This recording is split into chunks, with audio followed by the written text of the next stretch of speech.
उसी क्रिया से। अब देखिएगा गीता जी अध्याय नंबर 7 के, ये श्रीमद् भगवत गीता, गीता प्रेस गोरख से प्रकाशित है और इसके श्लोक नंबर या 12 से शुरू करते हैं।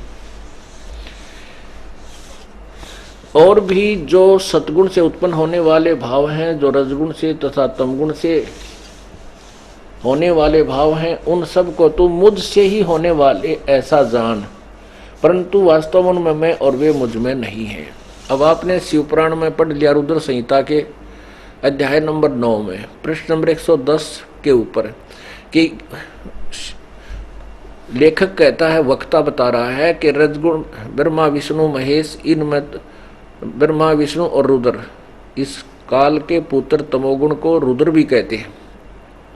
ये अन्य रुद्रों से भी श्रेष्ठ एक नंबर का रुद्र है और कहते हैं इन तीनों में तो गुण है, परंतु वो शिव जो है वो काल, वो क्योंकि वो अपने वास्तविक रूप में नहीं आता, वो कभी विष्णु जी के रूप में आता है, कभी ब्रह्मा जी का रूप कर देता है, कभी शिव का रूप कर लेता है। तो वो शिव जो है वो इन गुणों से न्यारा है, इनसे भिन्न है। इसी प्रकार यहाँ ये कह रहा है कि मैं इनमें नहीं हूं, तीनों देवताओं के पास मैं इनसे अलग हूं। मैं आगे देखिएगा अध्याय नंबर 7 का ही श्लोक 13,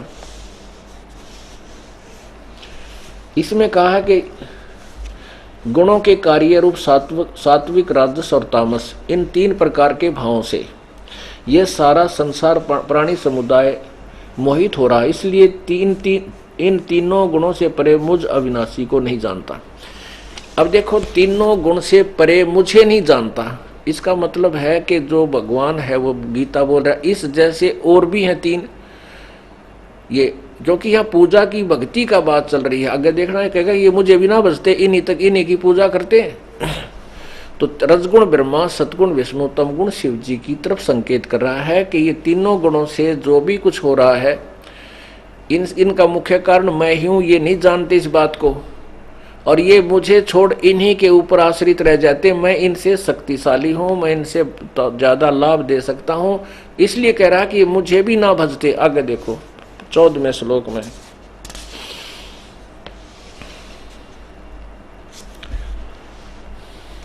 हाँ 13वें श्लोक में आपने पढ़ा कि गुणों के कार्य रूप सात्विक राजस और तामस, तीनों प्रकार के भावों से सारा संसार प्राणी समुदाय मोहित हो रहा है। इन तीनों गुणों से परे मुझ अविनाशी को नहीं जानते।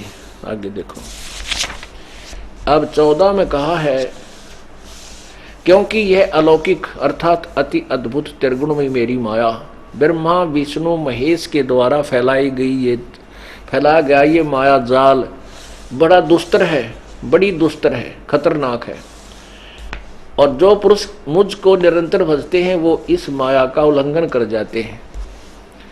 क्या कहता है गीता ज्ञानदाता कि जो मेरी भक्ति करते हैं, ब्रह्म साधना करते हैं, वो इन ब्रह्मा विष्णु महेश से ऊपर उठ जाते हैं, फिर इनमें आस्था नहीं रहती इनकी।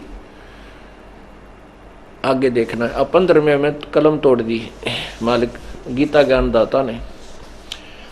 अब 7वें का 15, इस 15 में क्या कहा है कि माया के द्वारा, ओहो, इस त्रिगुणमयी माया ब्रह्मा विष्णु महेश के द्वारा फैलाए गए ये जाल के द्वारा जिनका ज्ञान हरा जा चुका है, वो आसुर यानी राक्षस स्वभाव को धारण किए हुए मनुष्यों में नीच और दूषित कर्म करने वाले मूर्ख मूढ़ लोग मुझे नहीं भजते। अब देखो, यहाँ भजन की बात है, साधना की बात चल रही है, तो इससे अतिरिक्त जो 3 और ब्रह्मा विष्णु महेश, रजगुण ब्रह्मा, सतगुण विष्णु, तमगुण शिव जी हैं, वो भी पूजा करते हैं लोग उनकी। इसलिए कहता वो मुझे नहीं भजते, उन्हीं की से प्राप्त करने होने वाले ज्ञान लाभ के ऊपर आश्रित होकर के वो आगे उनकी बुद्धि नहीं सरकती, किसी की नहीं सुनते, तो वो मूर्ख राक्षस स्वभाव को धारण किए हुए मनुष्यों में नीच दुष्कर्म करने वाले मूर्ख, कट्ठे 3 गाड़ दे रखी हैं गीता ज्ञानदाता ने, जो अन्य साधना करते हैं ब्रह्म से नीचे की, अर्थात अन्य देवताओं की। देवता माने प्रभु, अन्य भगवानों की।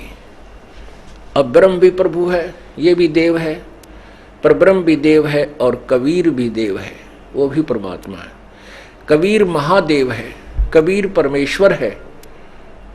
अब क्योंकि ये भी देव है इसलिए महादेव शब्द लगाना पड़ा, ये भी मालिक हैं इसलिए ईश्वर और परमेश्वर शब्द वो सुप्रीम पावर के लिए प्रयोग किया जाता है। ये परमेश्वर नहीं है। तो अब क्या ये दास जो समझाना चाहता है आप जी को कि अब ब्रह्म के कह रहा है कि तीनों गुणों के द्वारा जो इन्हीं की साधना करते हैं वो राक्षस स्वभाव को धारण किए हुए मनुष्यों में नीच दुष्कर्म करने वाले मूर्ख मुझे ना भजते। अब फिर कहता है मेरे भजने वाले भी 4 प्रकार के हैं। जो ब्रह्म साधना करते हैं वो 4 प्रकार के हैं। जो अन्य देवताओं की पूजा ना करके केवल वेदोनुसार ब्रह्म तक की साधना पर आश्रित हैं, उनके विषय में बताया है कि वो 4 प्रकार के हैं। एक आरत, अर्थार्थी और जिज्ञासु और ज्ञानी। गीता जी अध्याय नंबर 7 के मंत्र 16 से और 16-17 में।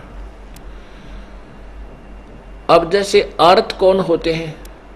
जो संकट निवारण के लिए केवल वेदों के ही मंत्रों का अनुष्ठान करते हैं। वो कोई और किसी प्रकार का कोई जंत्र मंत्र कोई अन्य बुक से नहीं लेते अनुष्ठान में।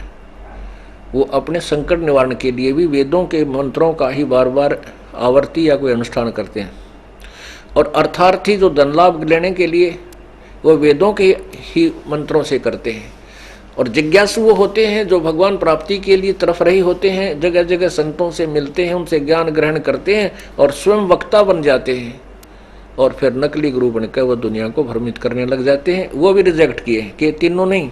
चौथे जो ज्ञानी हैं, ज्ञानी वो आत्मा है, पुण्यात्मा है। वो उन्होंने वेदों को पढ़ा, उनको ज्ञान हुआ कि मनुष्य जीवन बार बार नहीं मिलता और मनुष्य जीवन प्राप्त करके यदि हम सत साधना नहीं करेंगे, शास्त्र अनुकूल साधना नहीं करते हैं तो कोई लाभ नहीं। अन्य देवताओं की पूजा नहीं करनी चाहिए। ज्ञानी को इतना ज्ञान हो जाता है। लेकिन वो वेदों में लिखा कि एक पूर्ण परमात्मा की साधना अनन्य मन से करने से पूर्ण मोक्ष प्राप्त होता है, जन्म मृत्यु सदा के लिए समाप्त हो जाती है।